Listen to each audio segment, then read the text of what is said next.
With the 21st pick in the second round of the 20 NFL draft, the Philadelphia Eagles selected Jalen Hurts, quarterback out of Oklahoma. And this is a very intriguing pick. Jalen Hurts on my board was one of the best quarterbacks in this draft class. Certainly, I would have ranked him above Jordan Love, who was the player picked, the quarterback picked out directly before him by the Packers. And I honestly think he's up there with the Tuas and the Burrows of the world. I really do, as far as this draft class. Jalen Hurts should be going around the same time as those players. Why do I say that? Well, you just got to look at the metrics on this one. In terms of his college quarterback rating for his best college season, 89.7, 95th percentile among college quarterback prospects. College yards per attempt, 11.3. That's 98th percentile among college quarterback prospects. Breakout age, 18. 100th percentile among college quarterback prospects. I mean, remember, he started as a true freshman at Alabama. That's unheard of. Now, granted, Jalen Hurts eventually lost his starting job to Tua Tagovailoa, and then had to transfer to Oklahoma to regain a starting job in college.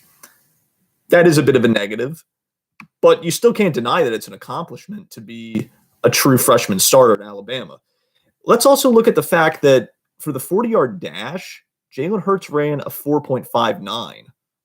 That's 95th percentile among college quarterback prospects, puts him right up there in terms of mobility with the Kyler Murrays, the Tyrod Taylors of the world. This guy can run. Oh, yeah, he can run. He can do some damage on the ground. In fact, if you look at what he did at Oklahoma in his final college season, his senior year at Oklahoma, he had 1,298 rushing yards and 20 rushing touchdowns. I mean, that's unheard of. That's crazy good rushing numbers for a quarterback, even in college. And then he coupled that with 3,851 passing yards and 32 passing touchdowns to just 8 interceptions.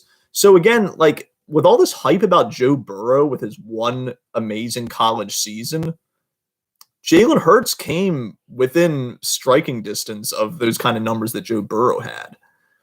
When you look at this, I mean, you're talking about 52 total touchdowns for Jalen Hurts. A lot of it coming on the ground as well. So he's a dual threat quarterback, high upside by all the metrics that I can see. Now, as far as the fit, though, the Eagles taking him, I mean, I honestly thought Jalen Hurts would end up going to like New England or some team that like really needed a quarterback. And maybe he'd have a chance to like compete with a bridge type of quarterback to like see if he could start year one. But it looks like he's destined for a backup role, at least initially, because the Eagles do have Carson Wentz.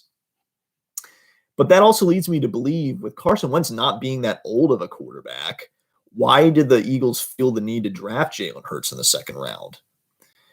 There's a couple theories on this. Could it be that Carson Wentz has, throughout his career, had durability concerns? I mean, the year they won the Super Bowl, it was with Nick Foles, the backup. It wasn't with Carson Wentz. And there's been other times he's been injured. So it could be that. It could be that they are seeing what I see in Jalen Hurts, which is just such a high upside player that you can't pass on him, even if you already have a quarterback. I don't know. I mean, it'll be interesting to try to figure out why the Eagles went with this, because I totally wasn't expecting the Eagles of all teams to draft this player. But I got to say, they got a great player.